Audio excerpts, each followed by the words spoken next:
its meaningful exchanges with Afghanistan.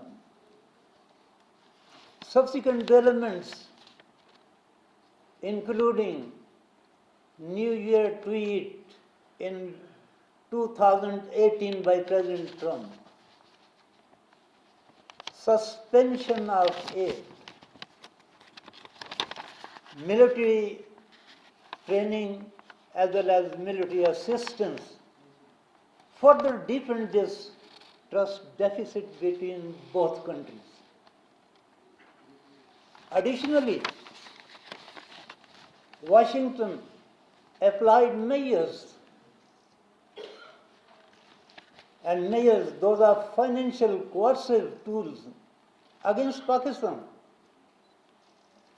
which included increasing pressure on Pakistan via Financial Action Task Force. At its core were the strategic divergences of Afghanistan and the deepening relations and the deepening Indo-US relation, that of defense cooperation.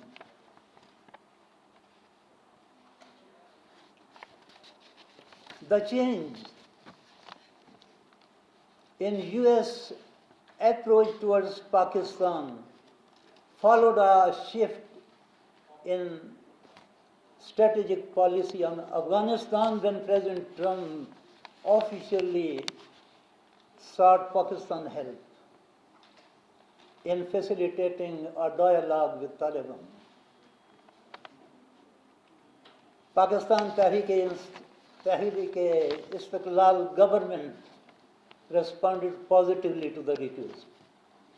And Pakistan not only facilitated the initiation of the dialogue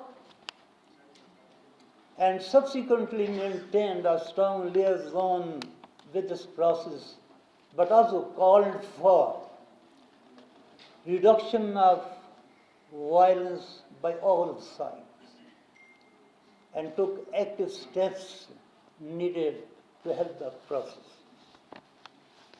We must not forget that it has been Pakistan's consistent position that there was no military solution to the conflict, and the only sustainable path to peace in Afghanistan was through dialogues. Other major stakeholders, however, took time reaching at this conclusion. We note that a significant progress towards the political settlement of the Afghan conflict has been made, and there is now a greater hope for peace in Afghanistan than ever before. The general perception preceding Prime Minister visits to US is that the Prime Minister has been requested by Trump administration to request him for his assistance in taking progress achieved so far to its logical end, to its logical conclusion. This is very much understandable. 2002, 2008, 2011, and 2000 in the Federal Cabinet. From 1993 to 1996, he took oath of office as the Minister for Foreign Affairs for the second time on 18. Presently, he is also the Vice Chairman of Pakistan's Tehreek-e-Insaf and a very avid agriculturalist that not many people are aware of, but it is an important.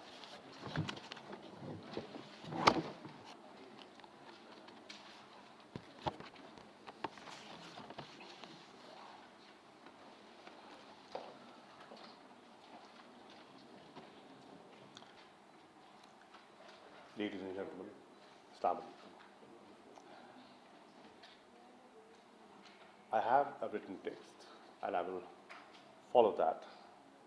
But before doing that, I wanted to share with you, when we are talking about the way forward, we have to see where we are starting from. In August 2018, when I assumed responsibilities as a Foreign Minister of Pakistan, you're all aware where we stood vis-a-vis the United States. In August 2017, a new South Asia strategy had been announced by this very administration that we will be engaging with. And I don't have to dilate on that. You're all experts and are aware of what that policy was. You're also aware of the fact that we had limited access,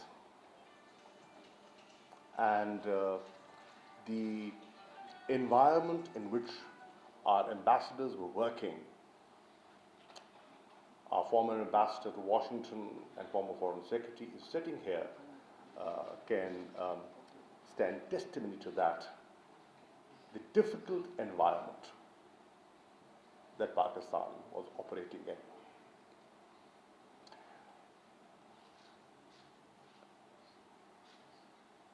The impression I got with little interactions that I had, that if there was a consensus, if there was a bipartisan consensus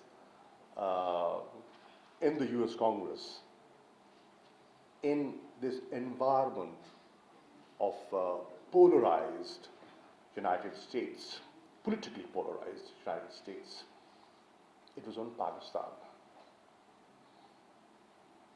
on how to deal with Pakistan and how to treat Pakistan. And I don't have to go into history. You know more than I do. What had the frustrations and the expectations and the disappointments on both sides are well known to you. So, when we look at the way forward, in my view, it has to be realistic. It has to be honest. And we have to assess where we are starting from. In the last 10 months, and there are people I can spot in this very room who've been very generous in giving their time, in helping me articulate Pakistan's point of view, in guiding me and sharing their experience with me, and I've learned a lot from them. But if I want to condense what I want to say is that the environment was an environment of coercion, and we have struggled with some success converting that environment of coercion to cooperation. There was a concerted effort of diplomatic isolation, and I can say today that from isolation we have moved towards invitation. Invitation not just to the White House for an engagement, a comprehensive engagement in which there will be one-on-one meeting between the principals. Then there will be a restrictive meeting where the political and the military leadership will be engaging with them. and then an extended interaction. And I'm happy to share with you that I was recently invited to Brussels, and the European Union signed a new strategic engagement plan with Pakistan. So that is a reflection of the extent to which we have broken that isolationist desire of one of our neighbors. So with this background, I would like to share my views. Distinguished guests, ladies and gentlemen, I'm very happy to be here amid friends and familiar faces. Let me begin by congratulating the organizers, especially the IPI, for convening this session of Pakistan-US relations, gathering the foreign policy, defense, economic, and financial experts together in the run-up to the Prime Minister's visit to Washington deserves appreciation. As a politician who has served both in government and in the opposition for a long time, I fully appreciate the relevance and significance of such initiatives. These platforms provide opportunity for candid exchange to touch upon more complex subjects. I would like to share a few personal thoughts on the subject in a rather informal manner. You would agree that Pakistan's relations with the United States have always figured prominently in our foreign policy architecture. This has been a long-standing, consequential, and wide-ranging relationship encompassing the domains of economic cooperation, trade, energy, education, science and technology, defense cooperation, law enforcement, as well as security and strategic stability. Admittedly, there have been ups and downs in our bilateral ties with the United States. But if seen from a broader spectrum, this relationship has been mutually beneficial during periods of active cooperation. The inverse proposition is also true. We can therefore conclude that a constructive and cooperative approach is the best option for the two countries to realize the common objectives of peace and security in the region and bring prosperity to the people of South Asia. To give you an oft-quoted example, the extraordinary achievements during the 1980s and post 9/11 success against the common enemy of terrorism, this all became possible through the close and dynamic cooperation between the two countries.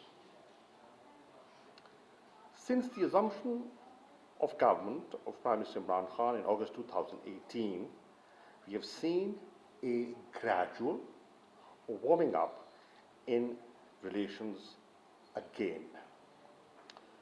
US Secretary of State Michael Pompeo's visit to Pakistan last September presented an opportunity to bring back the momentum in the relationship. Secretary Pompeo conveyed, and I agreed, that the desire for resetting the relationship. He held a meaningful dialogue with the leadership and sought Pakistan's support for reconciliation in Afghanistan. My return visit to Washington in October last year helped to further build on the discussions held in Islamabad. I had useful and productive discussions with Secretary Pompeo and National Security Advisor, Mr. John Bolton. My interactions on the Capitol Hill helped to share Pakistan's foreign and domestic policy priorities. The US senators and congressmen, in my view, were receptive. I also had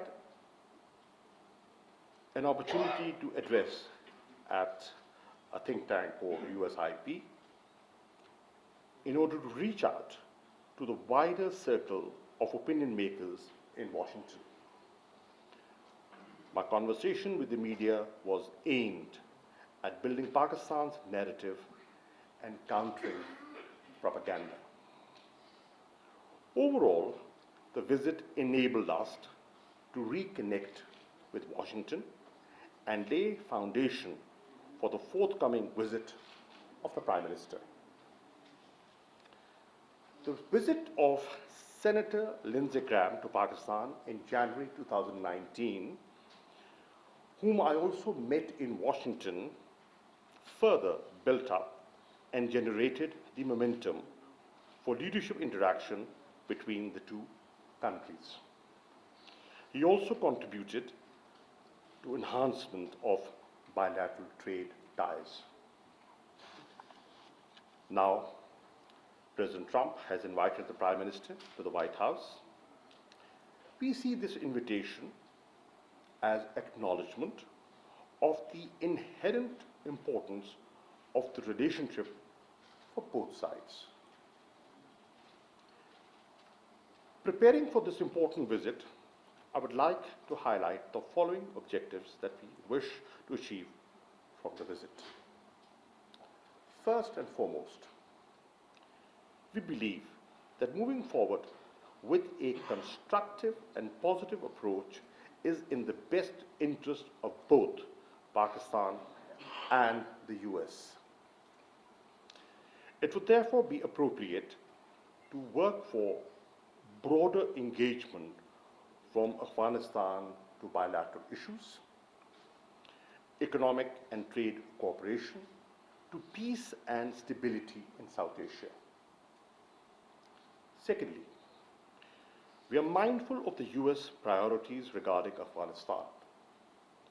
Pakistan has welcomed